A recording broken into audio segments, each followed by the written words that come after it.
Hello and welcome to Melissa's Kitchen. I'm Melissa Bertosik, Certified Holistic Health Coach. You can find me on the web at thewholelifeapproach.com. And today I am sharing with you how to make a spiced sweet potato and carrot bake. It's a healthy version of hash browns. So we are using sweet potatoes or a yam, depending on your preference, because of their higher nutritional value than a regular potato. We have some organic carrots, so it's best to buy organic everything as much as you can, as well as a small onion, and that's the basic base of our dish this morning. To start out with, we will set your oven to 425. And then we'll be greasing the pan. I'm using coconut oil.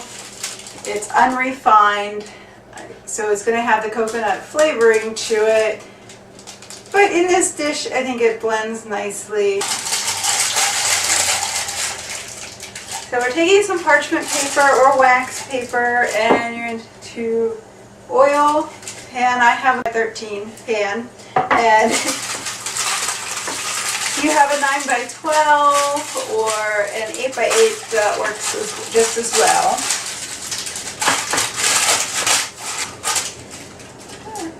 So you want to take your baking dish and oil it really well. I mean, you want to have a lot of residue on the bottom, because part of what I like about this dish is it's a little bit crispy on the bottom but soft on the top from baking, and it just, to me, it has a nice blend of textures and flavors.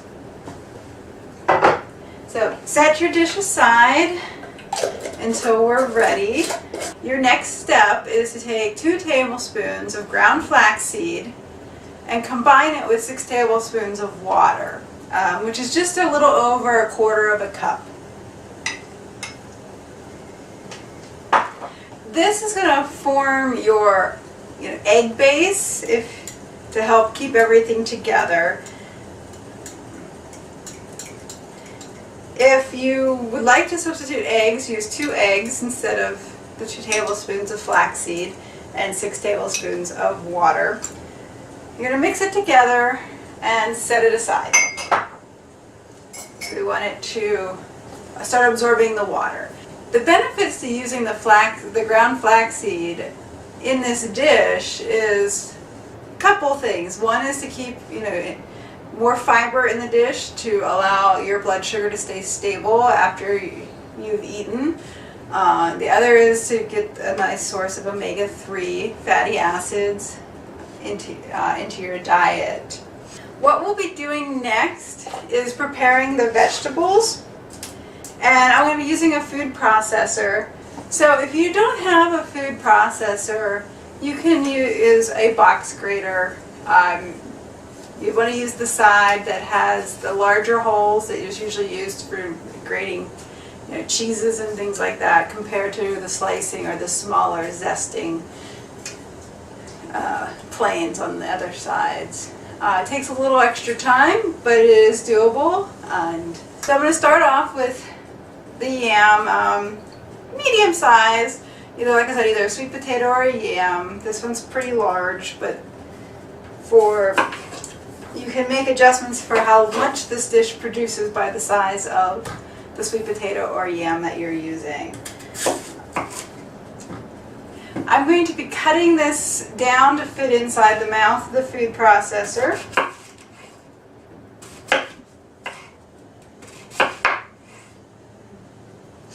If you were going to use the box grater, I would just take this chunk, cut it in half so it's a little bit more manageable, and just start to grate.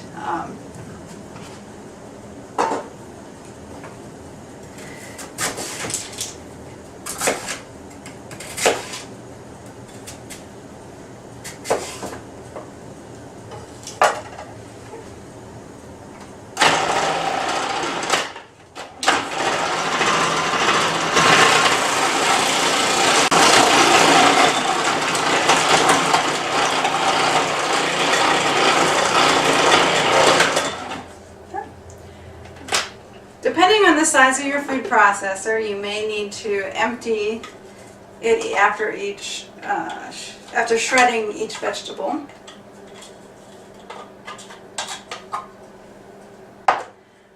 I'm not really concerned if there's some bigger pieces because it'll all get baked in.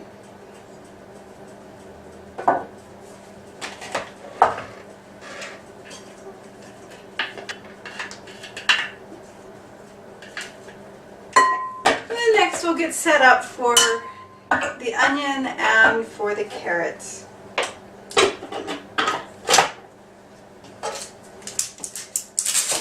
So the onion, I cut off both ends and peel it.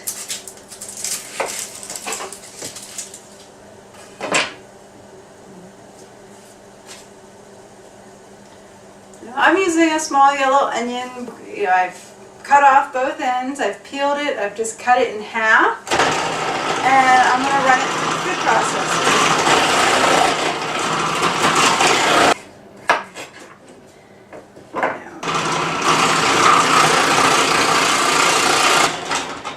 So I just processed 3, small to medium carrots, as well as the onion and the sweet potato.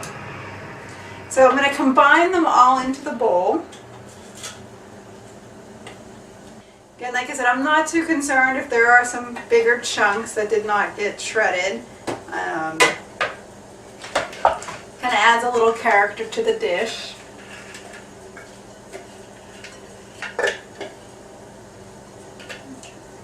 So now that we have everything in the bowl, the carrot, the onion, the sweet potato, we're going to take paper towels, or if you prefer a kitchen towel, and squeeze out some of the extra liquid.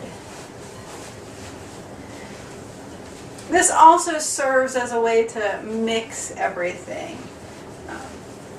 The carrot and the onion tend to have more liquid than the sweet potato.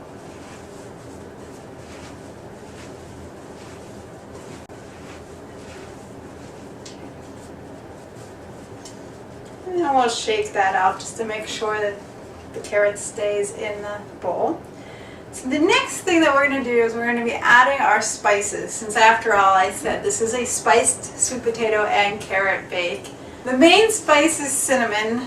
So, like I said, cinnamon is the first. I'm adding a little bit of nutmeg. I've added about a heaping tablespoon. Because like I said, I really like the cinnamon. So the heaping tablespoon of cinnamon. I'm adding about a half tablespoon of nutmeg. Because it tends to have a little bit of a kick. And I'm only putting in a teaspoon of sea salt and about a half teaspoon or so of black pepper. Then we're going to combine all of these things together to start to coat the carrots and the sweet potato. Yes, I'm just loving the smell of the cinnamon and the nutmeg right now. I should not forget the flaxseed that we combined with water. As you can see, it's actually pretty solid. So we'll combine that in with our dish. It's just there to kind of help bind everything together. So you really want to stir that in. You don't really want to have a big bite of, ground flaxseed once you're finished.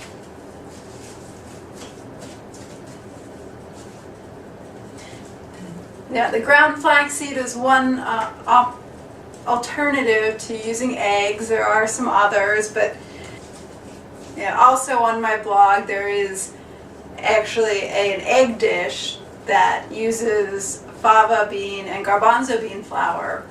So if you're interested in more alternatives to eggs, you can check out that recipe and try it out.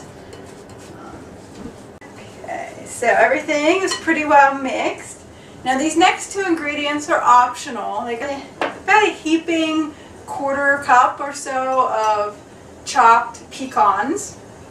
You can use Brazil nuts or any other kind of nut that you're that you like. The pecans I feel just go really well with the yam, the sweet potato yam, or carrots, and the cinnamon and nutmeg.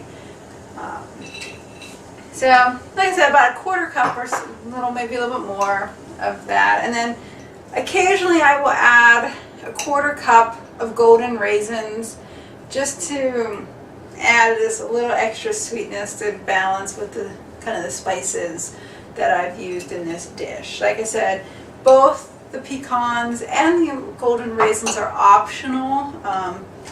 So I've made this dish both ways, and they're equally as good.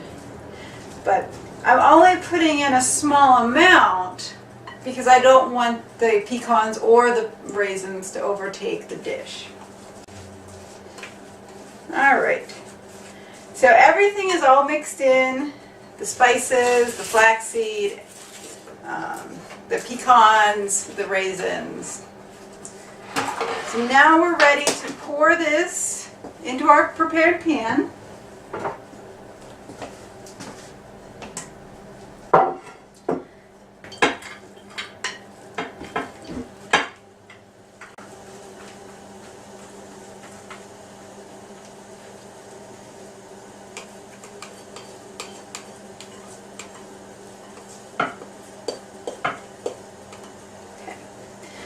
And then you want to push the mixture into the baking dish.